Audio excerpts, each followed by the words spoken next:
नमस्कार। आज हम हिंदी व्याकरण में संज्ञा विषय के बारे में पढ़ेंगे। संज्ञा किसे कहते हैं, इसकी परिभाषा क्या होगी और इसके भेदों के बारे में हम पढ़ेंगे। अब देखें संज्ञा। अब संज्ञा की जो परिभाषा है वो ध्यान से देखें। किसी व्यक्ति, प्राणी, वस्तु, स्थान या भाव के नाम को संज्ञा कहते हैं। ठीक है, अब ये इसकी परिभाषा है। अब इसके उदाहरण देखेंगे आप ध्यान से। अब उदाहरण के लिए हमने लिया यहाँ पर कोई भी हम नाम ले सकते हैं किसी भी व्यक्ति का। अब हमने लिया राजेंद्र प्रसाद,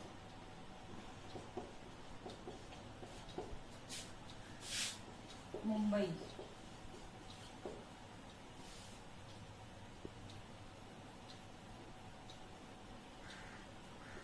दिल्ली। मिठास। अब ये जो मैंने उदाहरण लिए हैं ये आपको इस परिभाषा के अनुसार दर्शाए जाएंगे। अब मैंने जैसे लिखा व्यक्ति, तो व्यक्ति में हमने किसको लिया, राजेंद्र प्रसाद। अब हमने इसी व्यक्ति के अनुसार अगर हम स्थान का नाम ले रहे हैं परिभाषा में, तो मुंबई एक स्थान है, दिल्ली एक स्थान का नाम हो गया। अब भाव का नाम है मिठास। इसी प्रकार से वस्तुओं के नाम भी हम लिख सकते हैं, जैसे मेज, कुर्सी आदि। इन सब चीजों के अनुसार ही हमारी जो परिभाषा बनती है। ये जो नाम है ये हमारे संज्ञा शब्द हैं। अब आता है संज्ञा शब्द के जो उदाहरण, जो भेद हैं हमारे लिए वो कौन से हैं। अब संज्ञा के 3 भेद हैं। देखें, संज्ञा के 3 भेद हैं। सबसे पहला जो भेद आता है उसे हम व्यक्तिवाचक संज्ञा के रूप में पढ़ते हैं। अब व्यक्तिवाचक संज्ञा क्या है, इसकी परिभाषा क्या होगी, उसमें ध्यान से सुने कि व्यक्तिवाचक संज्ञा वे संज्ञा शब्द होते हैं जो किसी विशेष व्यक्ति, वस्तु, स्थान के नाम का बोध कराते हैं। अब इसके लिए उदाहरण में हम ले सकते हैं, जैसे व्यक्तियों के नाम में हमने यहाँ उदाहरण ले लिया राजेंद्र प्रसाद। एक उदाहरण हम यहाँ भी इसको भी दोबारा पुनः लिख सकते हैं यहाँ पर। ऐसे ये मुंबई, दिल्ली, ये जो उदाहरण लिखे हैं मैंने, ये सारे ही व्यक्तिवाचक संज्ञा के उदाहरण हैं। पहले 3 शब्द हैं, ये व्यक्तिवाचक को दर्शाते हैं। अब आता है इसका दूसरा जो भेद है, जिसे हम जातिवाचक कहते हैं। अब जातिवाचक संज्ञा क्या होते हैं कि जातिवाचक संज्ञा वे संज्ञा शब्द होते हैं जो किसी व्यक्ति, वस्तु, प्राणी की पूरी जाति का बोध कराते हैं। जिसके अंतर्गत हम उदाहरण के लिए ले ले तो हमने लिया लड़का।